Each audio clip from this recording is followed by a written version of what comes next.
एक समय की बात है। एक सेठ रेल से उतरा। उनके पास सामान ज्यादा था। घर थोड़ी दूर था, तो आसपास किसी कूली किसी मजदूर को देखने लगे। तभी एक मजदूर सेठ को दिखाई दिया तो आवाज देकर उसे बुलाया और कहा, ये सामान है जो मेरे थोड़ी दूर स्थित घर पर लेकर जाना है। बोलो कितने पैसे लोगे? मजदूर आम आदमी नहीं बल्कि कुछ विचित्र था। उसने कहा, साहब पैसे जितने देने हैं दे देना, पर मेरी एक शर्त है। सेठ झुंझला उठा। मजदूर और शर्त खींचते हुए बोला, बोल क्या शर्त है तुम्हारी? शर्त यह है कि रास्ते में चलते हुए या तो तुम मुझे कुछ सुनाओगे या मैं जो कहूँगा वो सुनोगे। अब आसपास कोई दूसरा मजदूर ना होने के कारण सेठ के पास कोई चारा भी नहीं था। सेठ बोला, ठीक है चलो। मजदूर ने सेठ का सामान उठाया और चलने लगा। चलते चलते मजदूर बोला, आप कुछ सुनाओगे या मैं कुछ कहूँ? सेठ ने खिंचते हुए कहा, नहीं भाई तुम ही सुनाओ। मजदूर ने कहा, ठीक है मैं ही सुनाता हूँ। फिर जो कुछ भी कहूँ उसे पूरे ध्यान से सुनना। और मजदूर पूरे रास्ते बोलता गया। सेठ का घर आ गया। मजदूर ने सेठ का सामान रख दिया और सेठ ने जो भी पैसे दिए वो ले लिए और बोला, सेठ जी आपने मेरी बात ध्यान से सुनी या नहीं? सेठ ने कहा, मैंने तेरी कोई बात नहीं सुनी। मजदूर बोला, सेठ जी ये आपने अपने जीवन की सबसे बड़ी गलती कर दी। कल 7 बजे आपकी मृत्यु होने वाली है। अब सेठ को गुस्सा आया और बोला, तेरी बकवास बहुत सुन ली, जल्दी से यहाँ से चलता बन, नहीं तो तुझे अब मार पड़ेगी। मजदूर बोला, मारो या छोड़ो पर कल 7 बजे तुम्हारी मृत्यु तय है। अब सेठ कुछ सीरियस हुआ और बोला, मरना तो सभी को है, अगर मैं कल मरने भी वाला हूँ तो उसमें अब क्या कर सकता हूँ?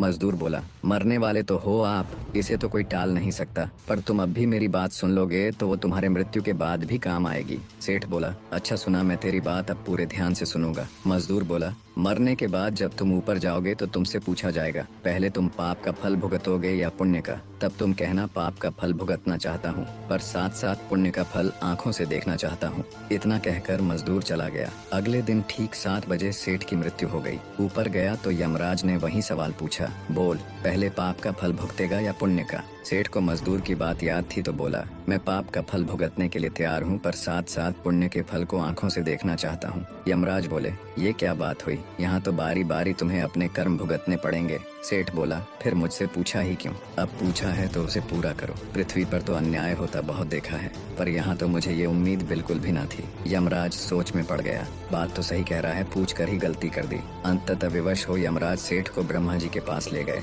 और पूरी बात कह सुनाई। ब्रह्मा जी ने जब सारी बात जानी और अपने पोथी पत्र पलटे तो उन्हें भी इसका हल नहीं मिला।